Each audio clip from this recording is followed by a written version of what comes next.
Hey guys, so I have a fun one for you tonight. You guys keep sending me what ifs and how to's on OpenJS Grid, and I love taking these on. I think these are really fun to do, and they give me a chance to kind of show off some of the more advanced stuff that you can do, because some people sometimes think you can't do advanced things, but you can pretty much do almost anything with this grid. So in this example, we're going to show how to do chained dynamic select boxes. So that means you choose an option from one and you use it to manipulate the option of a next one. Okay, so let's do that. So first, here's our demo example that we start with, right? What we're going to do is when you choose a category, we're going to just get all of the tutorials that go along with it. Okay, so we're going to use that to get all and fill this one with all of those. Okay, so let's get started. So we're going to need two things for this. We need one to be an event listener to listen for the change of this, and then we're going to need another PHP file to handle just the new select, basically the dynamic select. You could put it in the same AJAX file, but I don't want to confuse you, so I'm just going to leave that the way it is, the base one, and make a new AJAX file specifically just for this. Okay, so let's get started on the event. So we don't need to do anything with a grid call. We're just going to do an event listener. So we're just going to do like grid.onChange, so the change event. And what are we changing? Well, we need to change on these elements. So it's going to be anything with data-call category ID. So let's copy that. Okay, so that's going to be anything with that. Let's get rid of these quotes. And then from there, we want to change on the select. So space select. So that's our guy.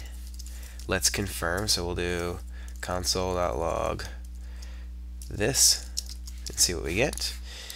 Okay, refresh the page, and I will choose an option. And there's our select. Awesome. So now we got to change on our select. Before I move on too far, these are all set to true. Let's make those all blank for now. So I'm going to go to AJAX chain.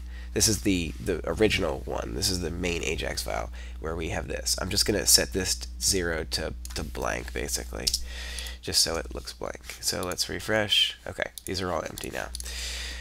Okay, so now we have our guy. So we need a couple variables, right? We need get the cell. Actually, let's get the main cell. This is in, and then get the row ID, and then we need to get the next select box that we're going to change, and then we need to get the current selected value. Okay, so those are the four things. So get the main cell. That's going to be this dot closest cell. Dot cell is the class. The row ID is going to, we need to set this. This is going to be var cell equals. The row ID is going to be cell dot attr data dash row. Get the next select box. That's going to be this is var row ID equals that. To do this one, we're going to have to do let's call this var next select cell. Okay. What we're going to do is we're going to replace the HTML of the dropdown, not the dropdown itself, but the actual whole cell. So we're going to get the whole cell. And to do that, well, let's see, how would we get this cell? We don't want the select box, but the cell is okay. So data. So we have a class here that I give you guys, grid row, and then the row number. So we can use that to quickly select the right row, and then we want data call active. So we want this class with this attribute. Okay. So to do that, we're going to say data-row equals, and then we're going to have a number in here in a second. So I'll leave that blank, and then like it's going to be like 230, right? We'll put that in a second. That's going to be, oh, that's, sorry, it's a class. Sorry, my bad. It's a class called grid row. Sorry, confusing. Okay, so this is the class, grid row dash. That will give us the entire row. What we want, though, is one specific cell. So we actually want the cell that's data call equals active. Okay, so that's what we want. Just to quick show you that this works, I'm going to run this real quick, and you can see it gives us that. If we didn't have the data call active, it would give us the entire set of row. Okay? So there's some really powerful classes for you. But just to note, we want this because this is the cell we want. But we don't want 230. We need our actual row ID. So we're going to quote that plus that and call it row ID. So now it's dynamic. So whatever this is. Okay?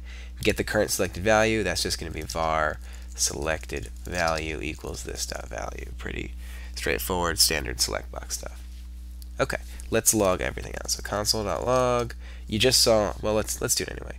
So we'll do row ID next select cell 0, so we can see it in the editor, and then selected value. So let's see all our stuff here. So I will choose one of these, and 205 is the ID. That's the cell we're going to be changing, and the one we have selected, nuke, is 8. Okay, so we have all of our correct values. So now what we need to do is make an AJAX call. Now we're going to do a little bit of jQuery. Post to our new file called chain select.php. We're going to send it. We're just going to send it two things. One is going to be the dynamic value. So let's do an object. We're going to send it the category ID, and that's going to be our selected value. And then we also have to send it the word select, and that's going to let we can just be true, and that's going to let the backend know that we need to do select things. Okay, so that's why we need that. And then we're going to close that off and say .done, and then we're going to say data, and then before we move on, we're just going to log out that. So console.log data and data. Okay, so again, we're calling the PHP file, and we're sending it our category ID, which is the dynamic thing we want. We're going to use that in a where clause. And then we have a select value of true, which lets the grid know I want to do select box things and not loading things. Okay, so let's go write this file. I'm going to do this in classes because the select function needs that post variable. Which, now that I'm thinking about it, I can actually do without doing classes. So forget that, I don't need to do that. So let's connect to the database like that. Whoops, awesome paste job. Let's make a new grid. So require once grid.php, and let's just say grid equals new grid, and we're going to do from the tutorials table, and here's our array of data. The only thing we need is to define a select function. So we're just going to say select function, just like before. Now we need one more piece. Actually, we don't need one more piece. That's all we need to do there. We need to define our select function now. So let's do that. Function select function, and that's going to pass in our grid, just like before. So category ID equals underscore post category ID. Why is it this? Because this is what we sent it from AJAX. I'm going to say you should sanitize this. I'm not going to, but you should. Next thing we're going to do is set up our where clause. So grid where equals, and in our case, it's going to be where category ID equals to that variable. Okay, and then we're just going to do, and let me comment these, set the where, and then we're just going to generate the select box. Okay, so we're just going to say so selects equals an array, which is the setup for it, and then selects, we got to choose active. Active is the name of it right now.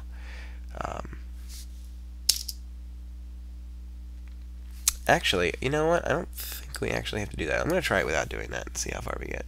So to do this, we're going to use a special function that you've used in the past if you've done selects called make select. It kind of does everything for you. You choose the ID key and then the value key. In our case, we want tutorial ID to be so when you have a select box, right, you've got a value on the option and then the display. So this is the key of that, that's that, and then title. So that's going to make up our select box. And then to do it out, we're just going to say grid render, and then our variable, our selects variable. And I'm just going to call it select because usually we have more than one. So render it out. Okay, so assuming I didn't make any huge mistakes, this should generally work. This should create our thing. So let's take a look and see if that fails. Okay, awesome. Data, and there's our object. So you can see it's an object heat of all the things I want. Great. So now we just have to use it. You have two options here. You can, by yourself, replace the cell, or you can use some of my functions that might make it a little easier. So to do that, let's I'm going to give you a method called I'm going to show you the grid file for a second. So here is the function we're going to use to kind of jimmy this. This is a little bit of a hack here. This is my cell types, right? This is the things that transform cells into their types, and you can customize these. We have one for select, but it's a little bit of an internal method. You can use it, you can use any method, but they're a little bit internal. So it takes three parameters: a value, to which option do I want to call selected. It takes a little object of what has a column, and then it takes the entire grid instance, like the grid instance itself. That's important here. And that's important because these are used outside of here, which is why it's passed in. So we have to kind of form this if we're going to use it. So let's do that. So I'm going to, again, all API calls are done off the grid thing. So grid.grid, this is how you call every API call. So we're going to call cell types, and we're going to call .select. So there's our function that we wanted, right? And again, it takes value, comma, column ops, comma, grid. So let's fill each of these in. The value is pretty easy. That's selected value. Column ops, that's call, colon, active. And then the grid, well, you don't have the grid component yet, so let's get that. So var grid object, and this is, I just have to remember this, but this is grid 0 to get the DOM element, and .instance. Okay, that's how you get the grid object. You don't usually need this for things, but in this case, because we're kind of hacking it, you do. So grid object. Okay, and we don't actually need to call it that, we just need to call it grid object. So we're passing three things in, and the result of this is going to be var select object. That's going to give us our select object. Now, this alone would not do anything. You need to use this data. So what this whole function does is it uses the internal data. So we need to change and set the internal data. So get the core grid object, and then we're going to set the core column data now with our new data. So all we're going to do for that is we're making an API call, grid.grid, and we're going to set selects, and then we're going to set .active. Again, that's active is the name of our column, and we're going to set that to data, the data that was passed. Again, what we're doing is we're kind of hacking in to how I build the selects, and before you do the hack, you set the data. So we're setting the data and then using the data. Let's take a look at what select object gets us now. So if I choose one of these, like nuke, undiscovered property, blue active doesn't like that. So grid selects .active. So let's take a look at what happened here. So console.log. Let's take a look at this and see what it didn't like. Okay, active is fine, but it's an array. Active, oh, that's not a function. Data, active equals data. Sorry about that. We need to set it as the data. Okay, now let's take a look, choose nuke, and you can see here's the result. We're given a cell class and a cell value. Again, this is used internally. Cell value is our entirely built object for us, our entirely built dropdown. So now that we have that, all we have to do is grab this next select cell that we added and just set the HTML equal to select object dot cell value. Okay, and that will do it. So if I choose nuke, boom, there's nuke. And if I change it to fusion, there's fusion. And I can do it to any single one of these, and you can see we now have a chain select using AJAX, and you learned a couple of internal things about the grid. And I'm sorry I didn't make this a lot easier for you, but just to show you this is a pretty advanced thing that I didn't really give you, but easily built with a couple minutes of knowing the API. So thanks for watching.